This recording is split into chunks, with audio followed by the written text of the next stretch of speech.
What are some of the key building blocks that if people master, they're able to start putting it together themselves? Yeah. So anything that, well, we have to understand that we have two mediums of communication. Um, some say it's three, but let's just narrow it down to two: words and body language, right? All right, right. So words in itself can be again split into trance Yeah, words, presuppositions, suggestions, and commands. I'll cover what each of these are very briefly. yeah, yeah.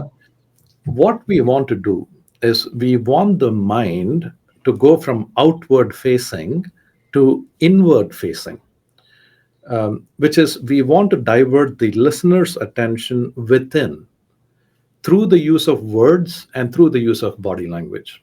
Now, what are these words that we will then use? There's about 17 trance words that are very powerful. For example, imagine, suppose, remember. These are all trance words. Trance words are words which again divert the focus within and create a certain imagination in the Mm. mind. And some words accomplish that more easily than others. Yeah. Then there is presuppositions. Presuppositions are ideas, let's say, that are taken for granted, or ideas that just kind of slip through, slide through without any kind of resistance. Let me give you an example. Yeah. Yeah. Let's look at the statement. When you start feeling confident, you'll notice how easy things become. Yeah, so the statement is, when you start feeling confident, you'll notice how easy things become. So the presupposition here is when you start feeling confident, which is we assume that you can feel confident. That is the presupposition. And when we are talking about inducing states of confidence, we start with that assumption. So it's a presupposition. Mm. Another example will be, as you begin to relax, you might notice your breathing becoming more and more deep. So as you begin to relax, the presupposition here is that you will begin to relax. Yeah, so that's a presupposition. Then of course you have suggestions.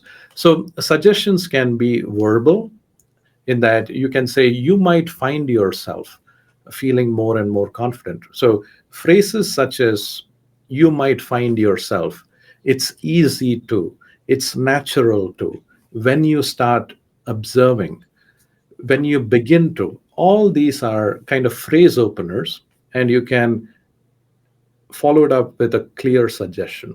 So another example can be, you may notice how easy it is to let go of stress. So that is a suggestion for you. Now, a command is a little bit more different. Mm. So with a command, you are giving more direct ideas. For example, if you want to say, as you close this chapter is a bit more direct. Yeah? As you close this chapter in your life, you might begin to think of new avenues and new opportunities that open up. So those are the different elements. So you have transwords, you have presuppositions, you have suggestions, and then you have commands. Great. Then there is the other element, which is body language. Um, One of the easiest ways to do this is by um, mirroring. There is a lot of mirroring that helps, observing gestures of people. Um, People often use gestures for important states of mind. For example, if you some people say, "Oh, that was a very good um, musical." Yeah, so when they gesture that way, they are lifting their kind of eyebrows and they say that, that is their kind of almost like what do you call, a hook, Yeah. to recall that state again. So if you want to suggest that something is really good, you may want to say, "Oh, do you want to go to that particular place? It had very good reviews," and they will immediately get the idea. Yeah. Um, there is both negative ones and positive ones.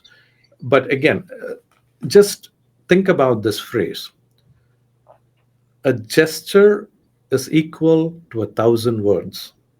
Mm. if you pick up a core gesture that either denotes pleasure or pain, it can be used in several ways. Yeah. So that's a little bit of the elements of Now, conversational that's very hypnosis. good.